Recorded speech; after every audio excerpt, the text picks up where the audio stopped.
Good morning, everybody, and thank you for coming to this ASAP and KALΑ talk, and for the invitation.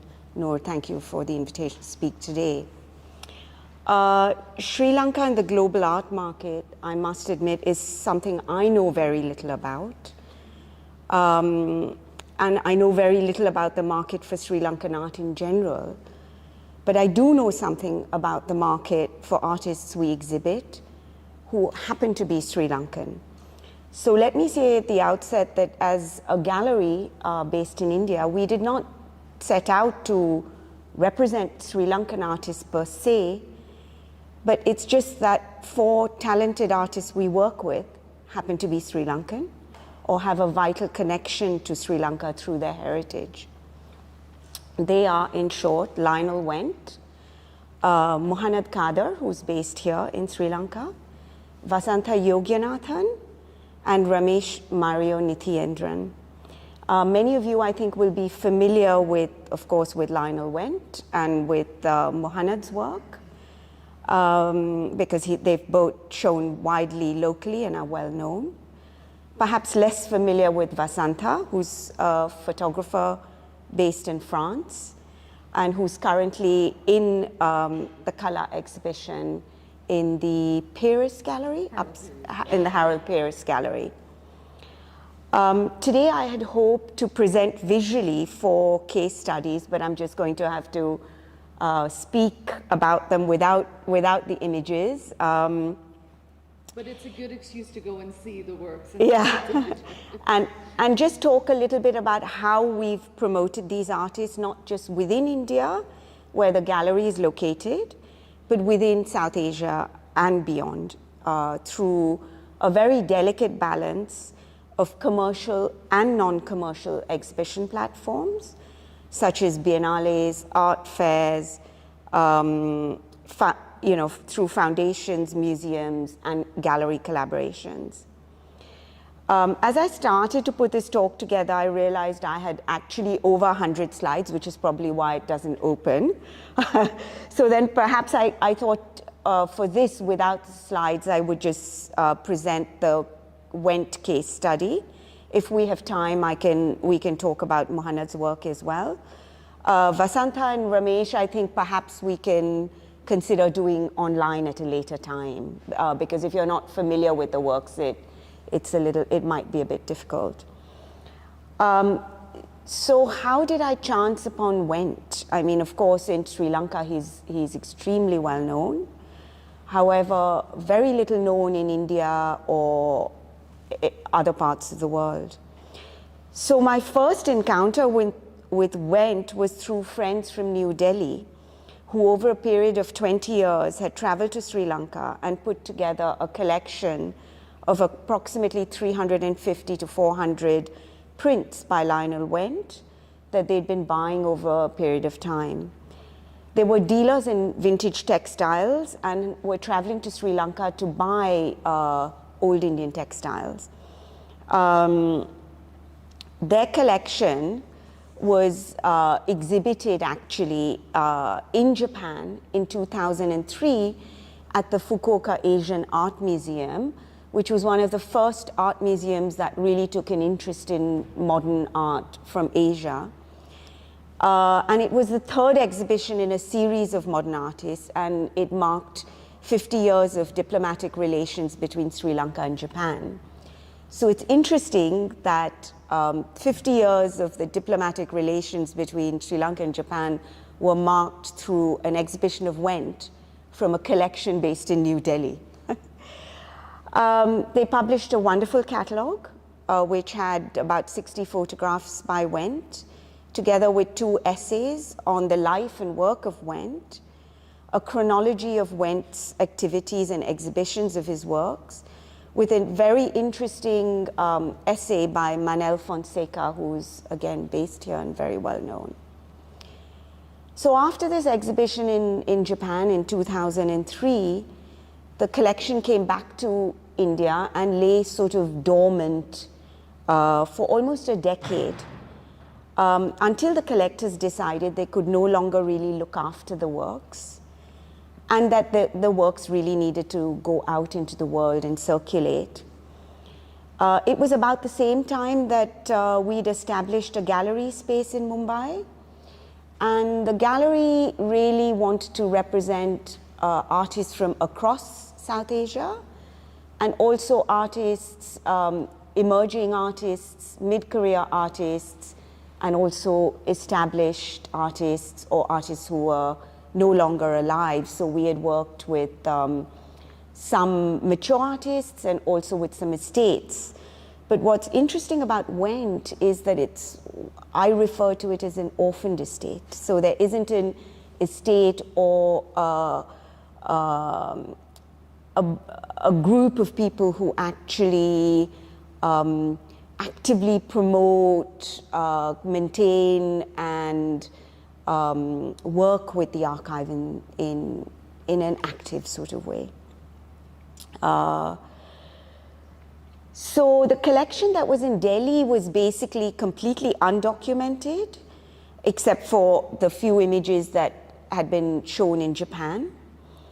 And I felt that the first step was to get it documented, assessed by a conservator, because not all the works were in good condition.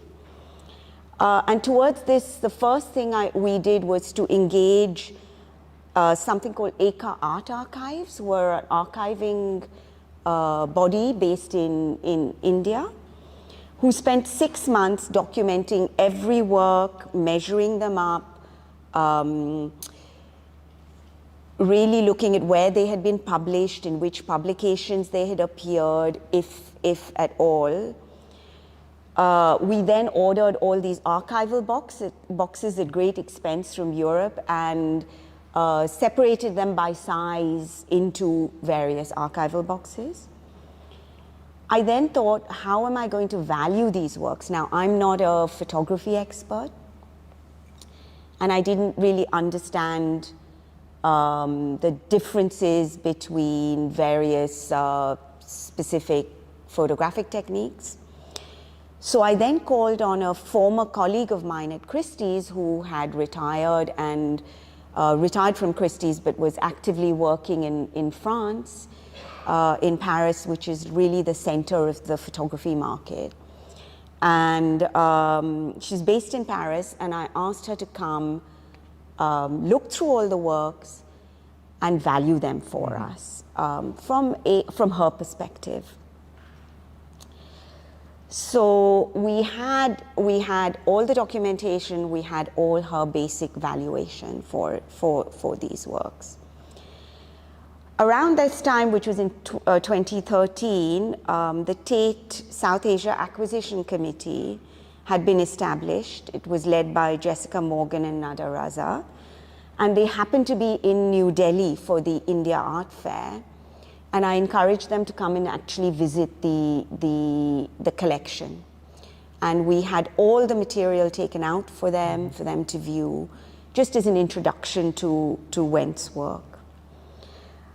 Soon after, the Tate acquired a group of 12 silver gelatin prints by Lionel Wendt.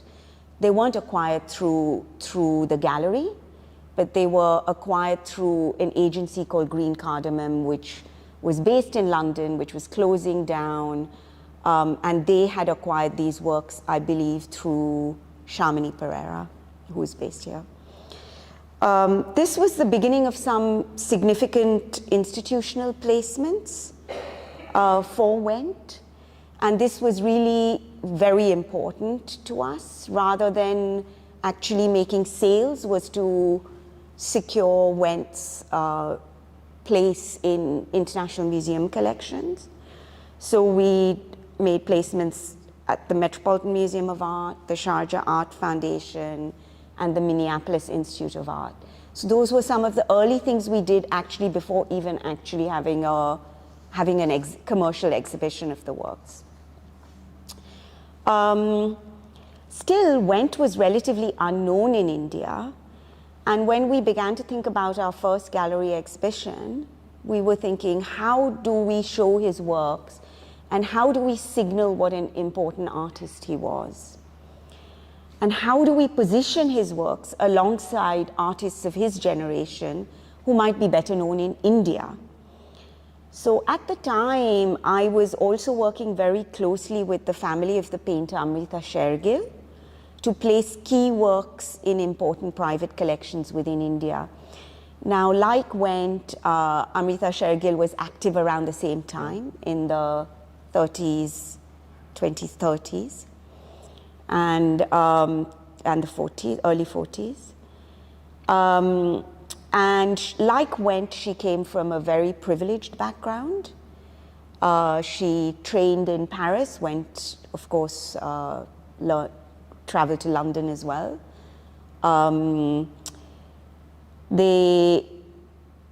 We put together this wonderful exhibition of works by Amrita Shergill and Lionel Wendt.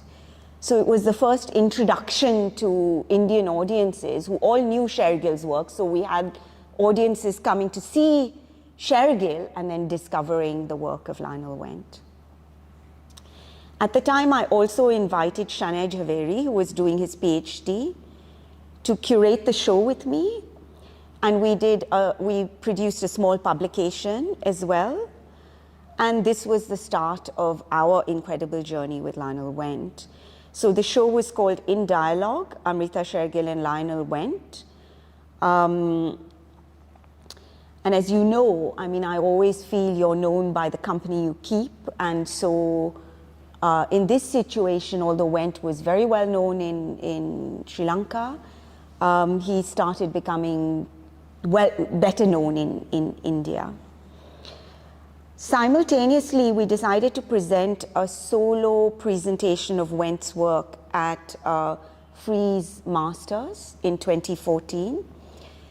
Frieze Masters is a fair in London. And it was in a special section of the fair called Spotlight, which was curated by Adriano Pedrosa, a Brazilian curator, who will be curating the forthcoming biennial in Venice this year, which opens in April. I have to say, at our first presentation at Frieze Masters, sales were very, very slow. But the stand attracted a lot of attention as it was a discovery for many people who had never heard of Wendt, including very prominent photographic dealers from New York, etc., who were very, very interested in this artist. Notable sales from the stand also were to two foundations. The Samdani Art Foundation in Bangladesh bought from that presentation, as did the Shah Garg Foundation based in the US, which now focuses on female artists specifically, but they committed to individual prints by Wendt. So now there were Wendts based in California and in Bangladesh. So I mentioned Jessica Morgan from the Tate, who I had shared the Wendt works with in Delhi. In 2014, she was nominated as to curate the 10th edition of the Gwangju Biennale in South Korea, called Burning Down the House. And she decided to show Wendt's work alongside Mrinalini Mukherjee and Anwar Jalal Shemza and other artists. So I'd say 2014 was a momentous year with presentations for Wendt in London, in Korea, and in India. So notable sales during this time were also to the Loewe Foundation. It's the fashion house, which also has an art collection, and to the Kiran Nada Museum of Art, further cementing the artist's institutional profile and his prices. We then jumped to 2016 to Dhaka in Bangladesh. And yesterday, Diana showed us some images from Rewind, a historical section of the Dhaka Art Summit, curated by Amara Antilla, Beth Citron, Diana Campbell, and Sabi Ahmed. So these are 4 other curators based in different parts of the world who came together to curate a section of artists which included Rashid Chowdhury, Monica Correa, Nalini Malani, Anwar Jalal Shemza, and Lionel Wendt. So once again, Lionel Wendt's work was placed within a larger group of artists from different parts of the world, a whole different context, and a further discovery and awareness building to both institutional curators, collectors, and the general audience from Bangladesh, where photography is hugely popular. So again, it was a discovery within the region of Wendt's work. From Bangladesh, we move on to Brazil in 2017, where Adriana Pedrosa, who had been the Brazilian curator who had selected Wendt's work to show at Frieze, included his work in an exhibition at MASP in Sao Paulo, which is the Museum of Art of Sao Paulo, in a show on histories of sexuality. So this is just to show that once curators invest and show the work of an artist, they continue to show it in different contexts and build on the artist's reputation, which is why I felt it was so important to do. All this work led to a second solo exhibition for Wendt. So the first solo museum exhibition was in Japan, and the second solo exhibition in Europe was at the Haus Marseille Museum for Photography in Amsterdam. The exhibition was spread over 3 floors and included works held by another dealer called Ton Peek in Utrecht, private collectors in the Netherlands, but unfortunately there were no loans from Sri Lanka at all. I think the curators from there, because of budget reasons, couldn't travel here and couldn't borrow works, and this is increasingly becoming the case, for museum shows.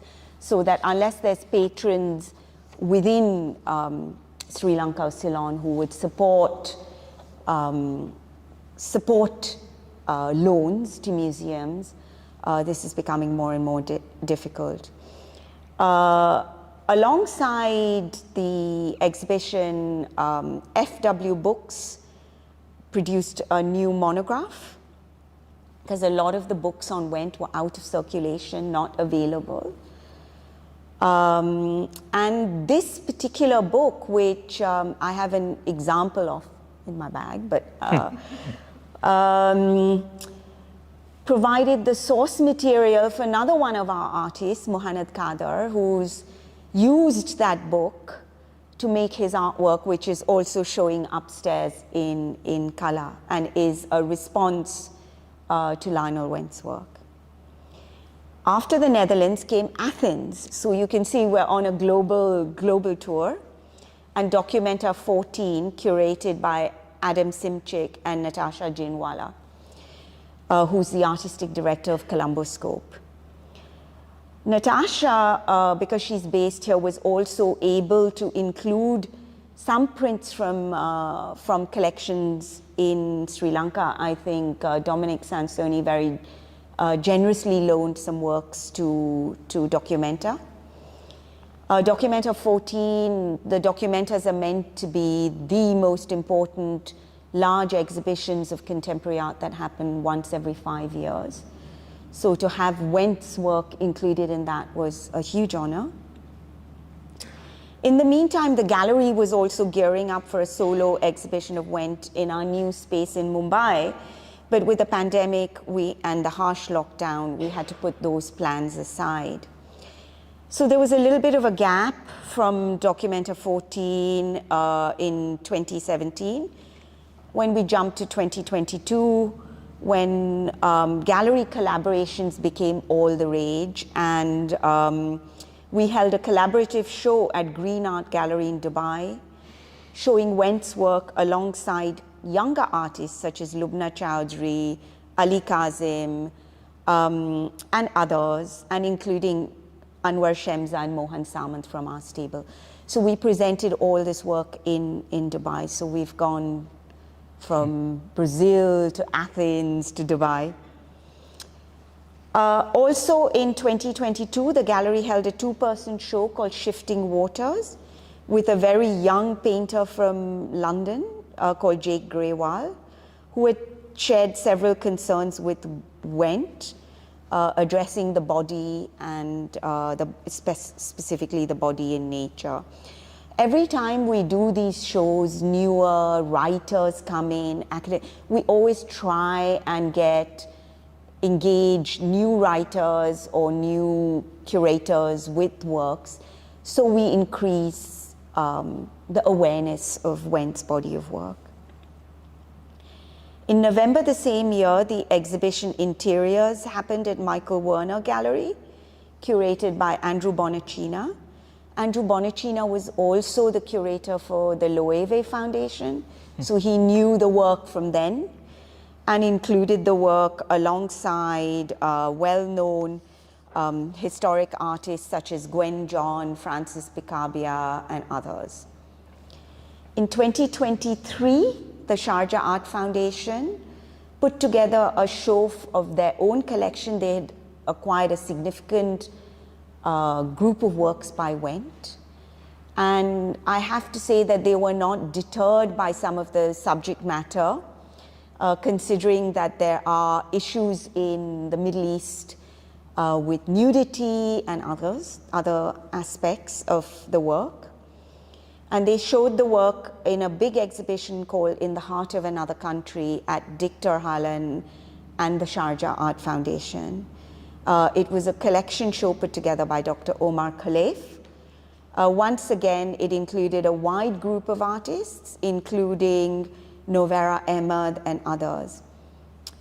I know at this stage it might sound like I've just read a CV of the artist, but it's important for me to demonstrate the ways in which we can build a profile for an artist such as Wendt.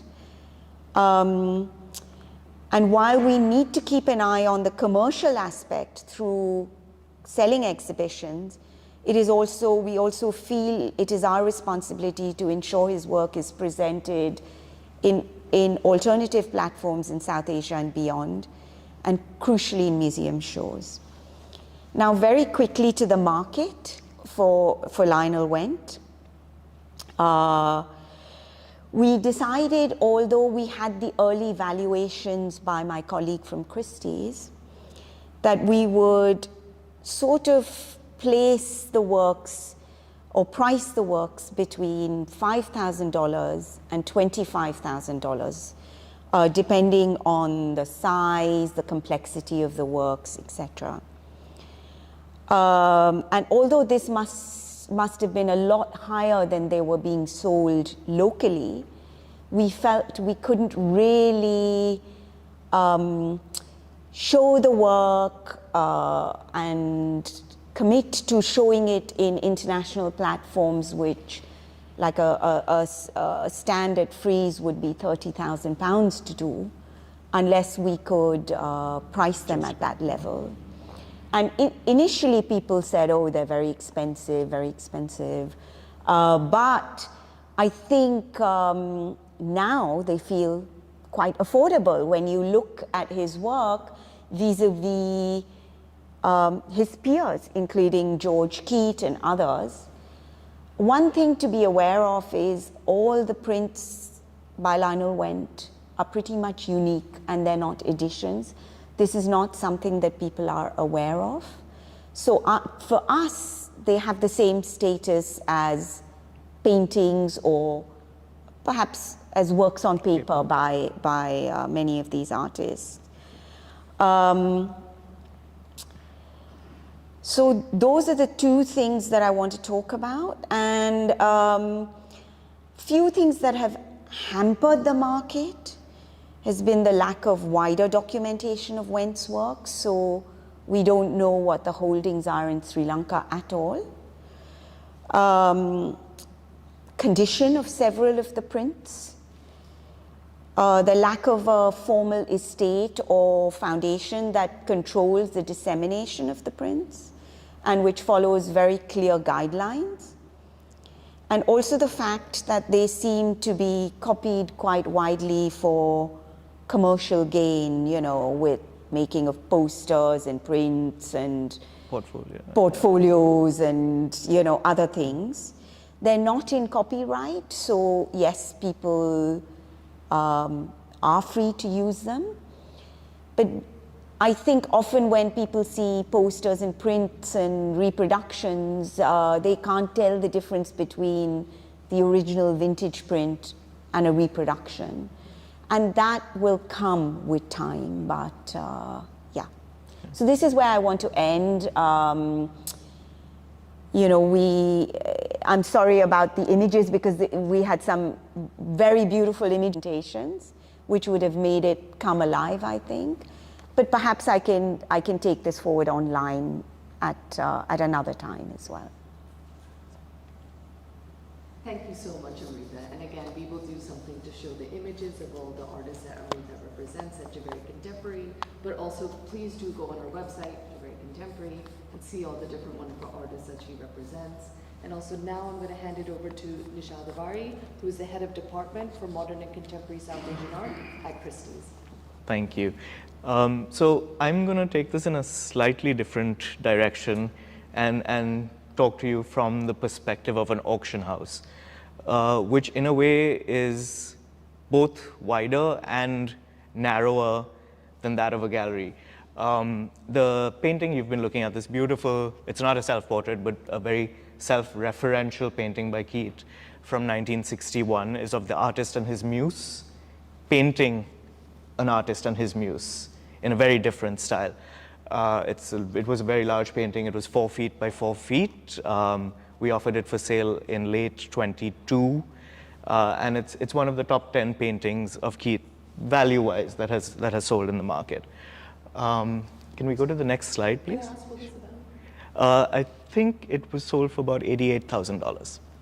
Which I'll get to a lot. And because of the nature of the auction market, you'll see that the lion's share of what I talk about is really through the lens of Keith.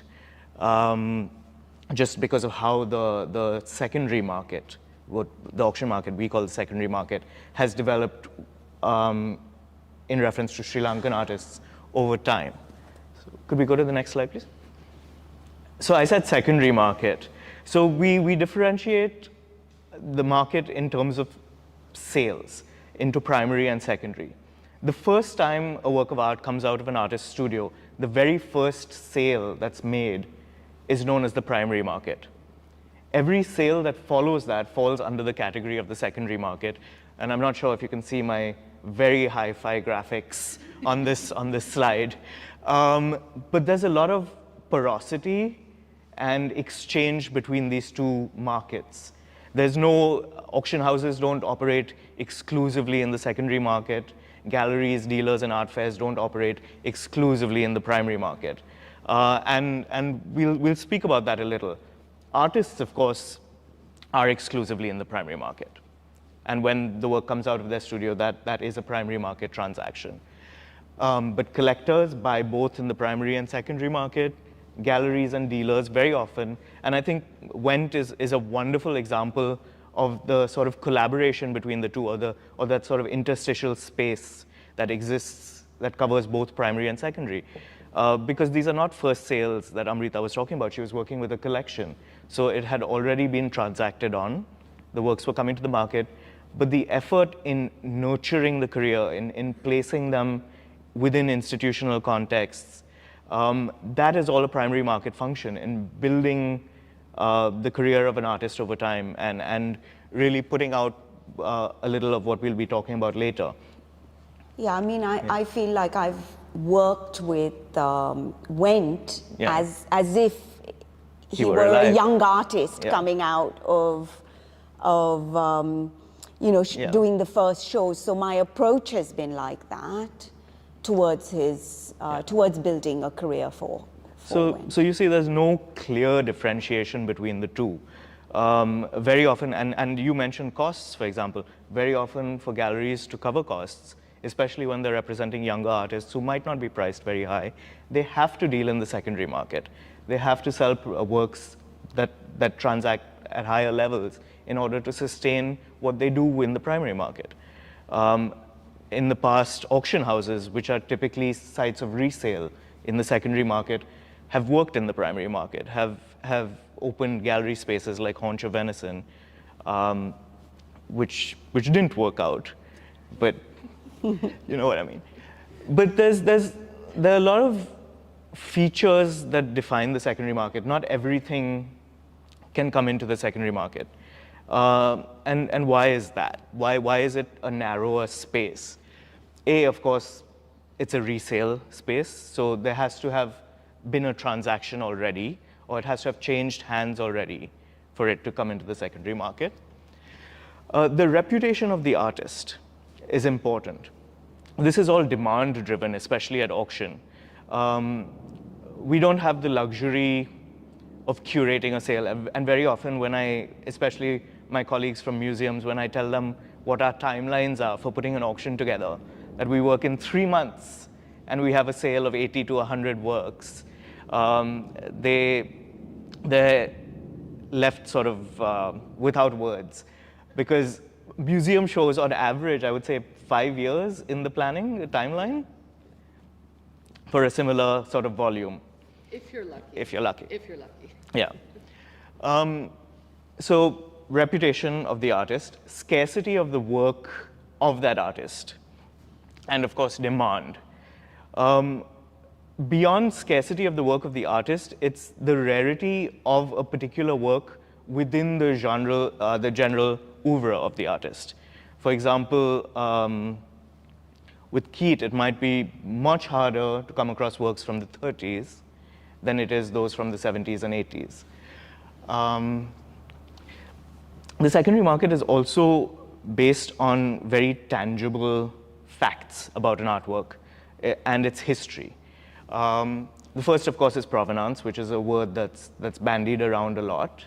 And I know a lot of you know this already, so just to explain it really quickly, I like to think of it as the passport every painting has. Where has it been? How much can we actually trace that journey from the studio to where it is today? Where has it stopped? Where has it been exhibited? Has it been in a museum? Has a gallerist, whilst they were promoting the artist, placed it like Amrita's placed Wendt's in various institutional contexts? And in those contexts, has it been published? So all the work that gallerists do to put out those publications, eventually down the line, 50 years down the line, 100 years down the line, come in very handy in the secondary market and make a huge difference in value. So exhibition history, publications, and the economic history of a work and of an artist as well. So comparable sales. Have there been similar works from the same period, similar sizes, similar subjects that have come up for sale, and what have they transacted at? Or has this very same work been sold before on the secondary market? Because secondary it doesn't just mean second sale, it is everything after the first sale. So no matter how many transactions. So a work might very well have come to auction 3 times in the last 10 years. And then, of course, things like the physical condition of the work. How have they lasted? And that's something we encounter in South Asia a lot, especially with our sort of humidity conditions for works on paper. Have they stayed here? Were they bought by diplomats or expats? Did they go to Europe? And were they kept in very different conditions? How have they survived over the years? So those are a few things that we look at. And when people start off on their collecting journey, these are things that they keep in mind when they think about whether they want to transact in the primary market or the secondary market. One is risk. In the secondary market, there is a sort of guarantee, in a way, at least at auction, that the due diligence has been done for you. It's a public sale. The estimate is out there, available to everyone. The price that it transacts at is out there, available to everyone. And you have recourse to go back to the auction house for a certain number of years and say, okay, I found this new information about this work. Maybe it's something you want to consider, and maybe something you want to resell again. The other thing I think is, of course, when you talk from an investment point of view, that history, that tangible history, the economic history of the artwork and of comparable artworks helps build confidence in collectors when they transact. And I think the other factor that collectors sort of look at is access. Auctions, I mean, someone was recently telling me that we feel very inaccessible. But the fact is, auctions are free and open to everyone. Auction houses are free and open to everyone. One of my absolute favorite things about working at an auction house is, I mean, we have just as much paperwork and admin and time at our desks as anyone else. But when that gets too much, I can go downstairs to the gallery any day and see something new, something that I haven't before, whether it's a Japanese suit of samurai armor, Hermes bag, you know, I learn something new all the time. I think you'll be seeing lots of Hermes bags. Will I? So that access is incredible. And that's one thing that differentiates the secondary market in a way. Could we go to the next slide, please? So a lot of what we learn is from these resources from the primary market, the publications, the exhibitions, but from the artwork itself. And for us, the back of an artwork is as important as the front. The labels, the history, what it tells us. And I added this slide, I think, last night, because this is an artwork that has come to us for our March auction in New York in a month and a half. I can't show you the front just yet because the catalog is not out. But from the back, you see this exhibition label. I mean, of course, you have all the auction house barcodes and labels as well. But you have this exhibition label from June 1963. So we dug into it a little. Of course, it's a Keat. It's a painting called Head, 57 rupees in 1963. So we dug into it a little. And what is truly amazing is this, 61 years ago, where was this exhibition? Right here at the Lionel Wendt Center. 123 works by George Keat were exhibited in this space between the 20th and 30th of June, 1963. And it's incredible that this has come to us at this moment, so I had to put this slide in. Can I ask, yeah. What is the valuation of it now? It's a very small work on paper, right. So it's not high, but that's still being sort of, that's being finalized as the catalog is finalized. So you'll see it very soon. Thank you. Yeah. And then go on the Christie's website. Yeah, exactly. And this, I mean, along with a couple of others, come to us from a collection in Norway, from a doctor who treated George Keat. So tracing that history and tracing it back, we've got it all the way from Keat to his doctor, several decades later to us, and it's been exhibited and published. So that's phenomenal, that level of provenance. And that's really what we look for when we put works in our catalogs. Can we go to the next slide, please? So Keat's market really at auction, works came up much more regular than any other Sri Lankan modernist, any other artist from the group of 43. But it really took off in terms of values in 2013. And so I think we're talking about the same period in general. We started working with Wendt, yeah. Yeah. We were approached by this Swiss couple who lived in the Bahamas, René and Matthias. They had been back and forth through Sri Lanka all through the 70s. I think after 10 years of living and traveling in Sri Lanka, they came across Keat in someone's home, and they thought it was a European modernist that they were looking at. And when they found out, they just had to go and meet the artist, and luckily he was still alive at the time. So they went and met Keat, but they couldn't source any of his works. They couldn't find any Keats to buy in Sri Lanka. So they made Keat introduce them to collectors who might be willing to sell to them. So the secondary market, you'll see, also includes direct sales from one collector to another. So they acquired about 20 very, very significant works by Keat on canvas, on paper. They bought, I think, about 10 of them from Kusum, who was one of his wives. They bought from Martin Russell. And this collection came to us for sale in 2013. We sold it across a couple of seasons in 2013.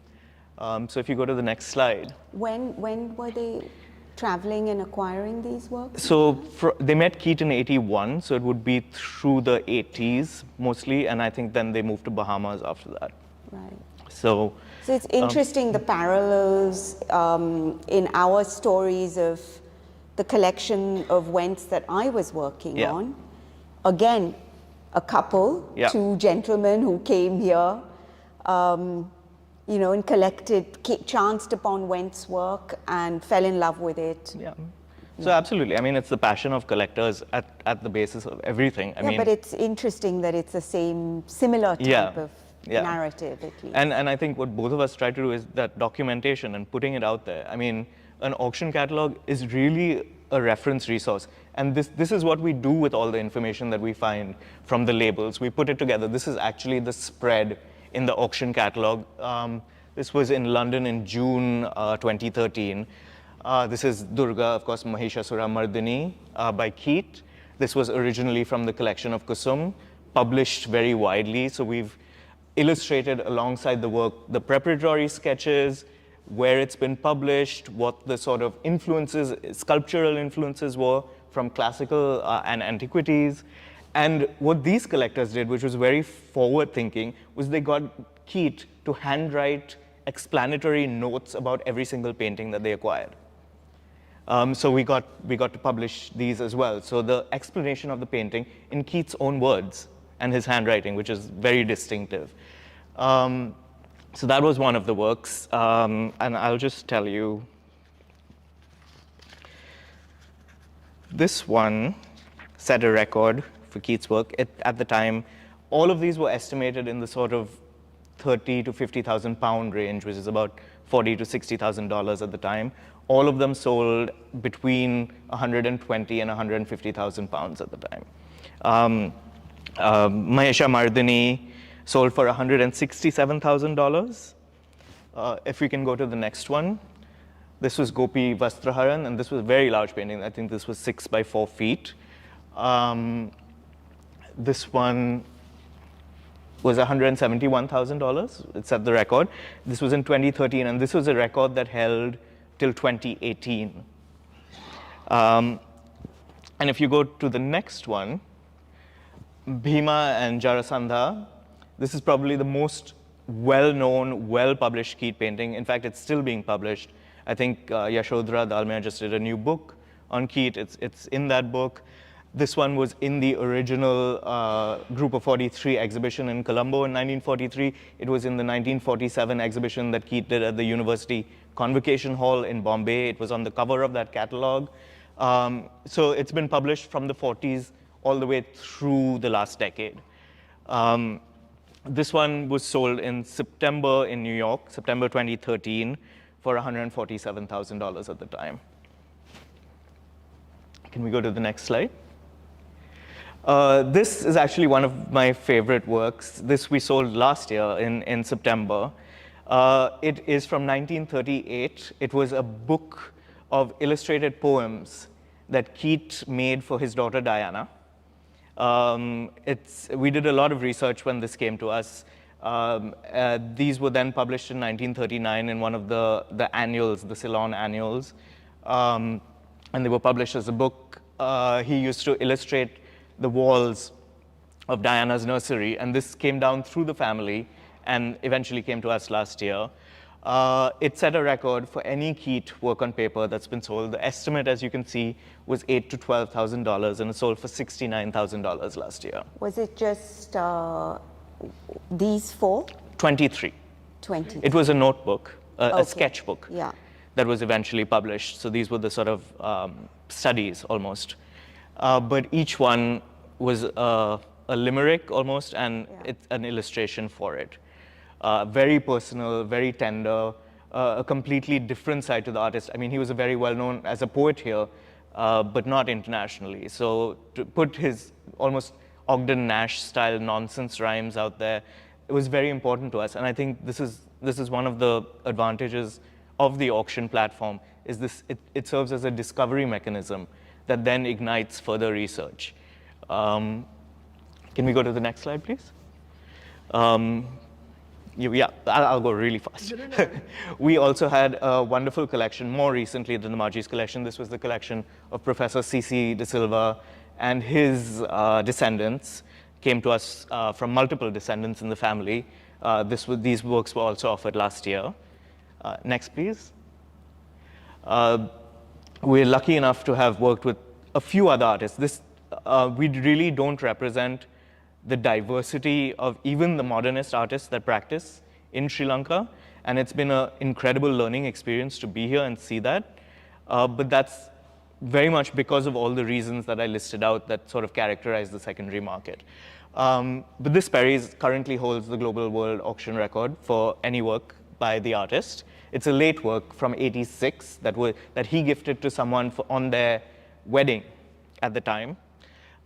We had estimated it at $3,000 to $5,000. It sold for $23,000, almost $24,000. Next, please. A few of the other Piri's works that we've offered. Beautiful painting, The Beloved, a very early work that we discovered had been exhibited and published in Colombo in 1952, which was very exciting for us. And maybe you'll see it in an exhibition sometime soon. Can we go to the next slide, please? We've also offered a couple of Lionel Wendts. The most recent Lionel Wendts that we offered were 2003, and they came up in photography sales because the sort of conversations they had and the value they added to that genre was much more important at that time. Unfortunately, I mean, at that time, the estimates were 800 to 1,200 pounds, and they sold within estimate. Next, please. We did offer a few other works by artists from the group 43. Both of these currently hold the world auction records for the artists. Clayson was in 2013. Nagala was in 2006. So if you can imagine, this auction record hasn't been beaten since 2006, simply because nothing has come to the market since then. There's no access. I also feel that a lot of collectors here are genuine collectors and hold their things for a very long time. So things don't come up that much. So unless there's a situation where, like the couple who bought the Keats, or the person who was gifted the Pyrrhus, that things just come up when they've been sold. There's overseas collectors. I feel that collectors here really treasure their works and hold on to them quite a lot. There's this very crude sort of epithet that's applied to auction houses, that we function on the 3 Ds. Death, divorce, and debt. So very often we have to wait for events to take place that sort of bring works out into the market. Spot on, though. So, Yeah. can we go to the next slide, please? We've also had the great fortune of being offering the only work by Mohan Kadir that's ever come to the auction market. Again, sold very well above the estimate, absolutely beautiful nightscapes. And the next, please. And last year, we offered our first work by Seneca Senanayake, which again sold about 6 times the estimate.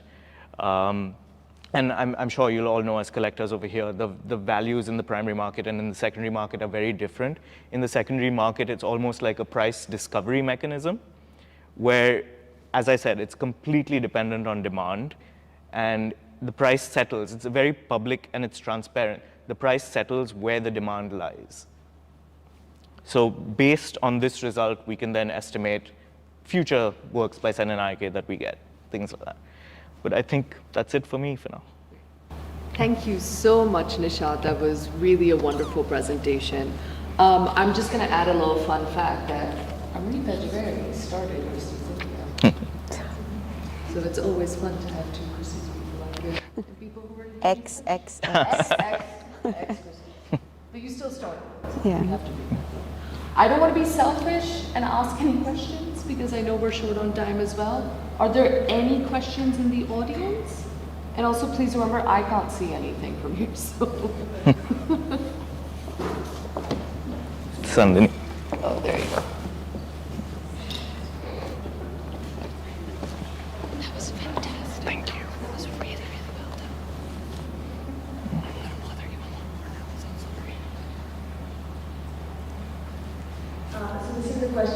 Nishad. I was really interested in,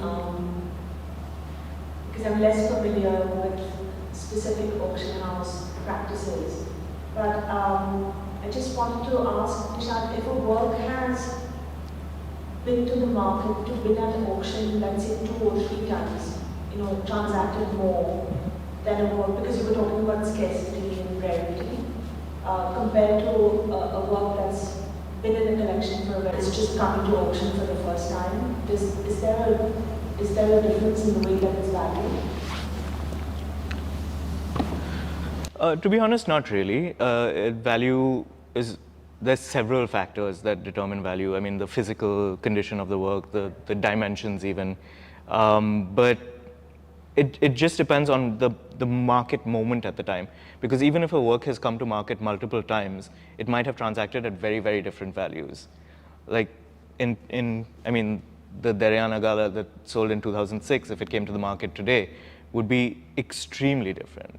Because we know more, there's more research, there's more publications. So it's wonderful that the works that come to the market for the first time, we love that moment of putting it out there. We have works, not by Sri Lankan artists, but in this March sale, that have only been known in black and white images, for example.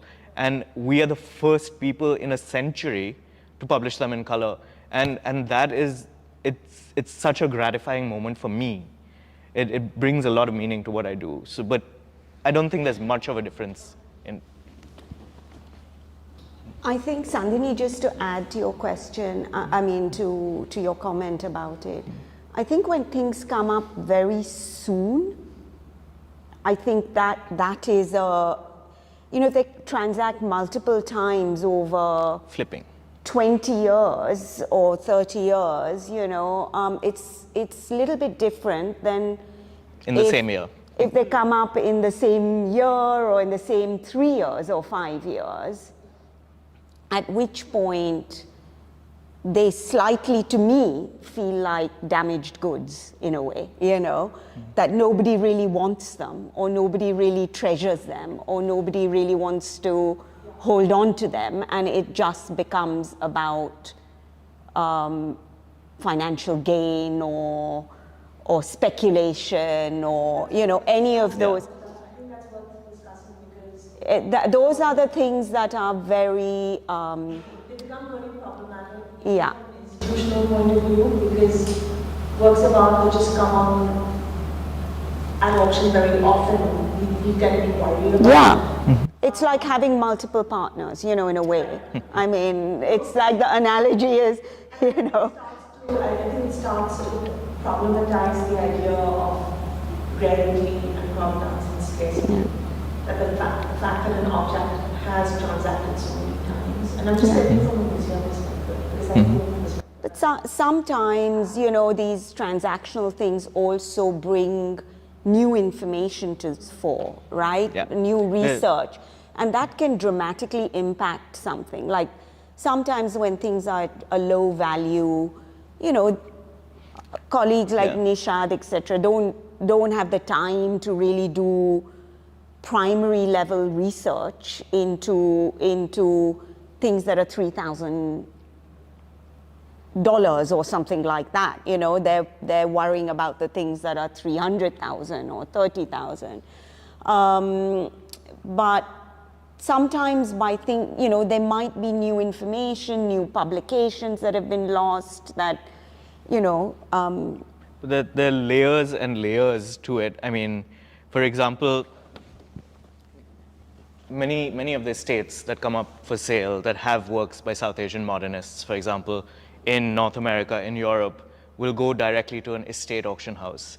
And these works, which are incredibly important to us as a community, are sold as sleeper lots with furniture and interior decorations and things like that. And then there's a specific category of buyers who look out and trawl through those sales and bring them to us so that the publicity and they can be documented more officially. But that's still a back-to-back sale at auction. So that's a little bit of an exception. Yeah.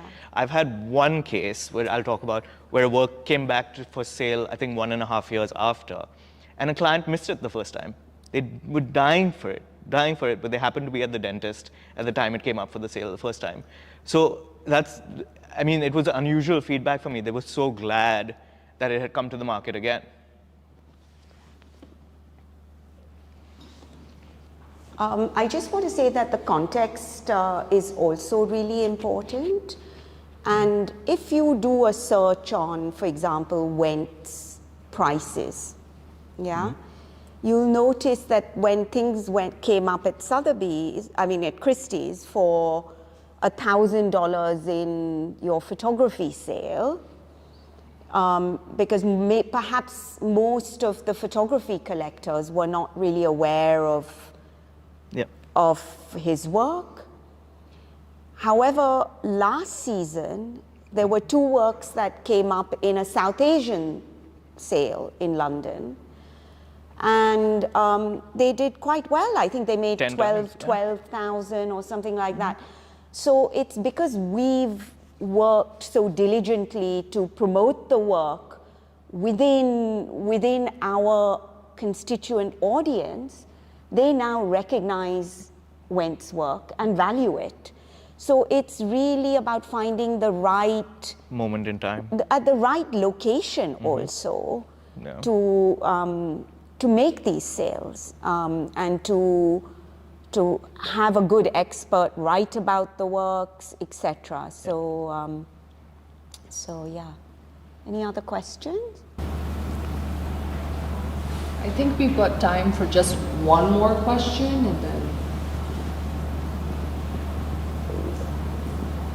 So, given that when he died at I think age 42 or 44, I believe he had an exhibition in London when he was in his 30s or something like that. Would that make him one of the first South Asian photographers to have had an exhibition in London, given that the others like Junior Margaret Cameron, Edward Cornell, I mean they published work in Ceylon, but they actually they were not, Sri Lankan birth or something. It's likely, but I cannot be certain about it. And I think this is because there still remains to be quite a lot of research done in photography also in India from that period, from the 30s and 40s. This hasn't really been done. So at the moment, I would not be certain whether it would be the earliest exhibition. Unfortunately, there's certain images from those exhibitions that remain, but it's very difficult to find. We did try to find further information about the exhibition, but I think all those records were destroyed in a fire. So it's been very difficult for us to get like a list. There are a few images that remain, but to get a list of works from that, I think it was a 1938 exhibition. I think it might have been the first solo exhibition, but certainly at the India expositions alongside the colonial photographers, there were works by artists like Raja Deen Dayal, the Maharaja of Udaipur, for example, but that's part of a much, much larger group exposition. Okay, well, thank you so much to everyone for being here, and sorry for the slow start. I know all of you were stuck in traffic, and thank you to the Lionel Wendt Trust. Oh, thank you. And thank you to our speakers, Amrita Jhaveri, Nishad Avari, and I hope you all have a wonderful day. And we have a talk coming up in the afternoon as well, so please do join us for that.